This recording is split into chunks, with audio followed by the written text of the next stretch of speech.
গৃহস্থের ক্ষেত গুলো হেলাইছে দৌড় লাগবে। বিক্রি করছেন না ভাই, এখনো বিক্রি করেন নাই, দাম বলছে আরে না রে ভাই, দাম কমই কম তো, 300 টাকা দাম কয়। 300 টাকা করে? হ্যাঁ ভাই, আরে আসলে 500 টাকা দিয়ে দেয় ভাই। 500 টাকা হলে দিয়ে দিবেন? হ্যাঁ ভাই, 300 টাকা দাম কত, 500 টাকা। দিয়ে দিবেন। হ্যাঁ ভাই, এগুলো দিয়ে।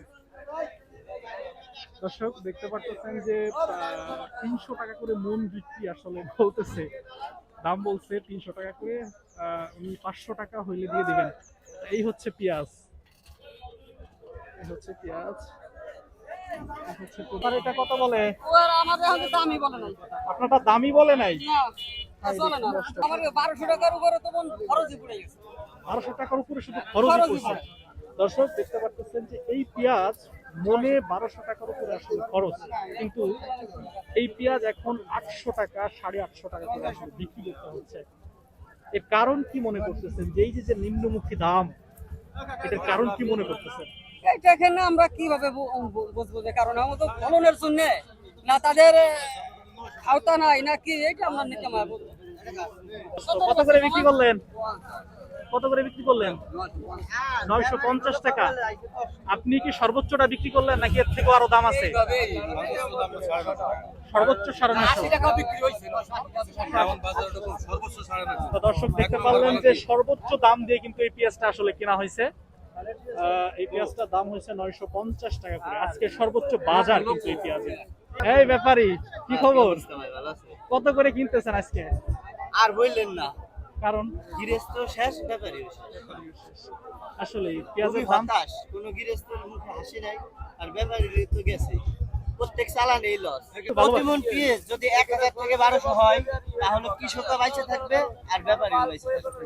এখন পেঁয়াজ খরচ হয়েছে আপনার 900-1000 টাকা, 800 বেচা লাগে, তাহলে কি? দর্শক শুনছিলেন একজন ব্যাপারীর সাথে কথা বলছিলাম, তিনি বলছিলেন যে 900 হবে না, 1000 থেকে 1250 টাকা করে যদি পেঁয়াজের দাম হয় তাহলে হয়তো গৃহস্থ, কৃষক, ব্যাপারী সবাই কিন্তু আসলে একটা হাসি খুশিতে থাকতে পারবে। কত বলে আপনার এটা? কত বলে? 800 টাকা করে বলে।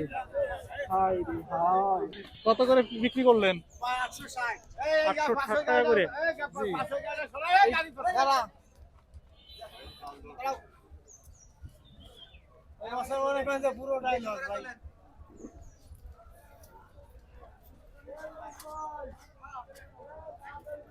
কৃষকের মনে হতাশা ও হতাশা থেকেই পরিপূর্ণ পেঁয়াজের হাট।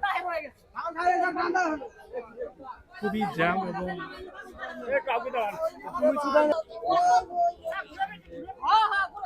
আসসালামু আলাইকুম। ওয়ালাইকুম আসসালাম। ভালো আছেন? আলহামদুলিল্লাহ। কত করে বলছে আপনার এই পেঁয়াজ? আমার এই পেঁয়াজটা 820 টাকা 850 টাকা হলো সর্বোচ্চ দাম হয়েছে। সর্বোচ্চ দাম হয়েছে। আগে কত করেছিল? আগে 1300 টাকা প্রথম বেচছি, তারপরে 1200, তারপরে বেচছি 1150, 1100, তারপরে 1000, 900, এখন আজকে বলছি 1000। এই অধঃপতনের কারণ কি? এই যে পেঁয়াজের এই কারণটা আমরা কেমন বলবো? এই কারণটা হলো, কারণটা কি, ডিজেলের দাম বাড়ার কারণে ওদের মানে খরচা পড়ে যায়, গাড়ি ভাড়া 10,000 টাকা বৃদ্ধি, আর ওই 10,000 টাকা কৃষকের বাড়ি পড়বে। এখন সামনে যে কুরবানির ঈদ, এই সময় তো আসলে পেঁয়াজের দাম আসলে ঊর্ধ্বগতি হওয়ার উচিত কথা ছিল, আরো নিম্নগতি কেন? কারণ কৃষকের টাকার দরকার, প্রয়োজন, কুরবানির সময়, ঈদের সময় মানুষের টাকার প্রয়োজন, পেঁয়াজের যে দাম মানে মানে আপনি বলতে চাইছেন যে আমদানি বেশি হওয়ার কারণে আসলে যোগানটা, রপ্তানিটা আসলে 1-2 হলো আপনার ডিজেলের জন্য, মানে আপনার গাড়ির ক্যারিং খরচ হতে 10,000-15,000 টাকা বৃদ্ধি সাবেকের যেতে, তাহলে 200 মনে যদি আপনার 15,000 টাকা বৃদ্ধি, তাহলে কত ডাউনে এসে যাচ্ছে। ধন্যবাদ আপনাকে। কত করে বলছে আপনার এই পেঁয়াজ? 800, 850, 850 করে। এই যে এই দাম, এই যে নিম্নমুখী দাম, চেক মরে গেলি প্রায় তার কাছে ভালো আর কারণ কি এই হতাশা ব্যক্ত করতেছেন কেন? কৃষক মারা যাবে কেন? কৃষক মারলে তো কৃষক মারা যাবে না, বেশি অচল হয়ে যাবে। পেঁয়াজের পাশে 1000 টাকা এমনি পড়ে গেছে। আরে এখন 800 টাকা পেঁয়াজ বেচে তাহলে কৃষক মারা যাওয়া ভালো না।